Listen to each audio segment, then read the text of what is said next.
Hey, what's up everybody? If you're new, welcome in, and if you've been here before, welcome back. I'm Rolshambo, connoisseur and collector of all things sharp and shiny. Do me a favor though, if you've ever regretted waiting too long to buy a knife and now you can't find it available anywhere, I want you to smack that subscribe button like it owes you money, and while you're down there, comment with, "Yeah, that was me."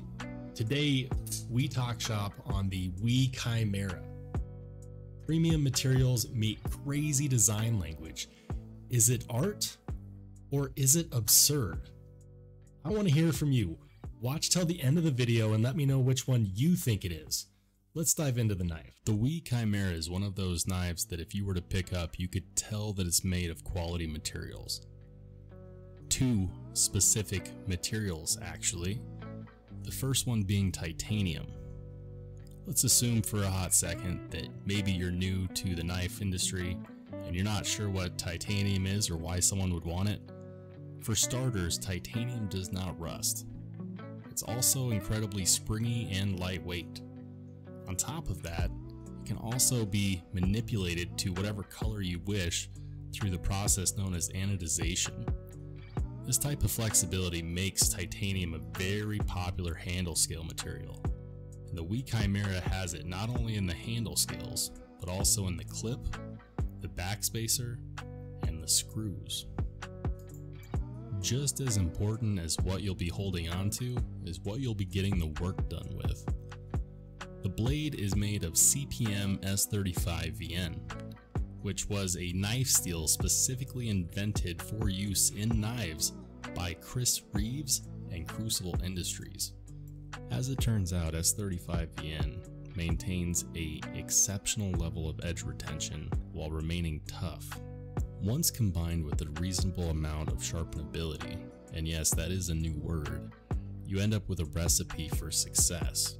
Chris Reeves built his name on making knives that could be safe queens or workhorses, and having the same steel that he used on his knives means that you're getting something that is quality. Now that we've talked about materials, it's time to dig into the hardware. And when I say hardware, I'm talking about the screws, the pocket clip, and the backspacer. All the screws on this knife, including the pocket clip and the one that holds in the lock bar insert, can be removed with a single Torx T8 driver, meaning that you don't have to switch bits if you ever decide to take this knife apart. You only need the one. That level of consistency and thoughtfulness is refreshing in a world where you need the entire toolkit to take the scales off most knives. Even expensive knives tend to use smaller sized screws on the pocket clip, and with the Chimera this just simply isn't the case. And while we're on the topic of the pocket clip, this is a great time to mention that for once I'm not talking about how much I hate it. In fact, instead of the regular sweeping bill pocket clip that we're used to from WE and Civivi, a single look at the clip will reveal that this one is actually 3D milled from a single piece of titanium. And aside from not being hard to look at, this clip also doesn't create an unnecessary hotspot in the hand, whether you're busy destroying the latest Amazon boxes or fidgeting with it throughout your day. The pocket clip is comfortable, and you almost forget that it's even there, which is how it should be. Moving on to the last piece of hardware, the Chimera also features a matching titanium backspacer that incorporates seamlessly in between the two handle scales. Normally, matching titanium backspacers are hard to come by unless you're spending $400 or more. But even at MSRP levels of pricing, the Chimera is well below that. Not much else to say about it, it just looks great.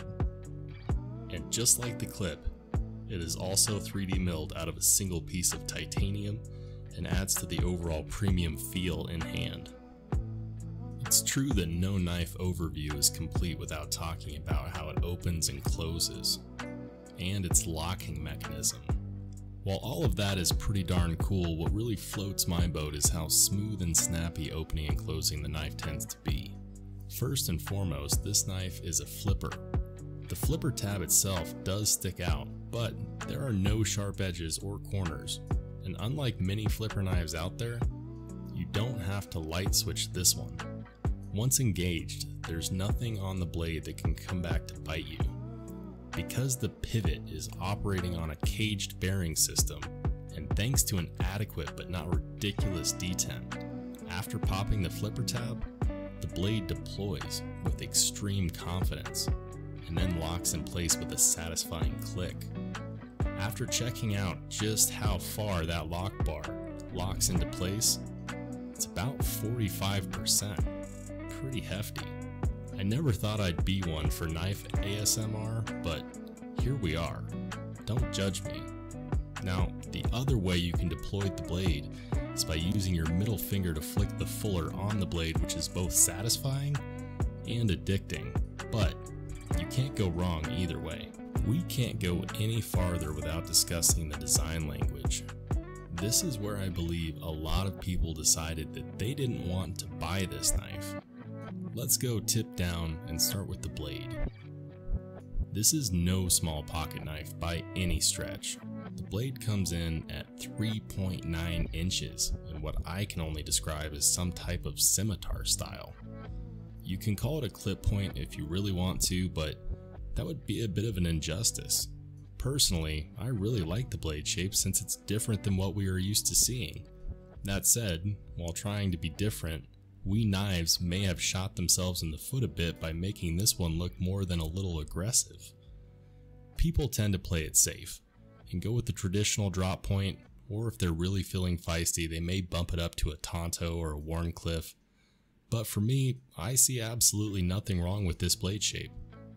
Moving on to the handle scales, we're greeted by a design which definitely dips its toe across the line in what many would consider absurdity. I mean, just look at the high relief styling on the show side of the handle scale. It kind of looks like a piece of machinery that got attacked by an angry bear at the zoo. It definitely gives off a bit of a sci-fi fantasy fiction vibe. All of these details are deeply engraved and extremely well done, but I do have to wonder if it was entirely necessary, given that once the knife is in hand, none of these details are something that you can see, but they are something that you can feel, and not in a bad way that makes you not want to hold the knife, and one could definitely argue that they help maintain a good grip on the handle. It does make me wonder what exactly they were trying to achieve here that couldn't have been done by something a little less polarizing in the grip design. Finally, the elephant in the room. This knife has one big flaw, and I already alluded to it in the design language. This specific model, the Chimera, is no longer available anywhere. And unfortunately, it has nothing to do with the knife just being sold out.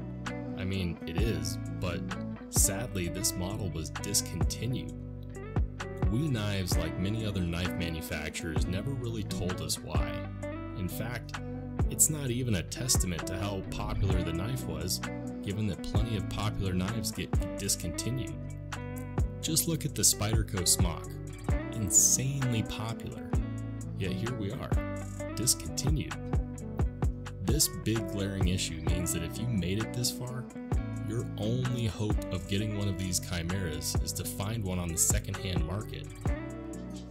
Or, if you live in Australia and feel like paying more than twice what these were last sold for, there is a small Australian-based website that still has one or two, but they want over $400 for it.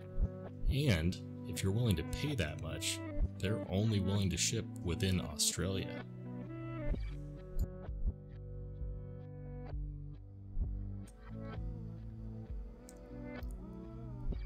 So here's my final thoughts. If you liked what you just saw, please accept my sincere apologies for dropping the bomb at the end. It sucks to watch an overview of a knife that really interests you before finding out that you can't buy it anywhere. This is the main reason why I was holding off on this video, but also why, despite everything that I love about this knife, I just can't recommend it at all. The truth is, if I lost it tomorrow, I simply couldn't replace it, even though I'd want to. And with this being one of my favorite knives in my collection, that would really hurt a lot. With all that being said, I want to know your thoughts down below. Is this wee Chimera art, or is it absurd? YouTube tells me that people typically stop watching my videos 4 to 5 minutes in, so if you made it this far, you might as well pummel that like button, and while you're down there, the subscribe button looks pretty lonely as well. And if you're going to click on that, you may as well also tap the bell icon so you can get notified every time I release a new episode. If you're going to do the other two, you should probably also leave a comment and tell people how much you like my videos.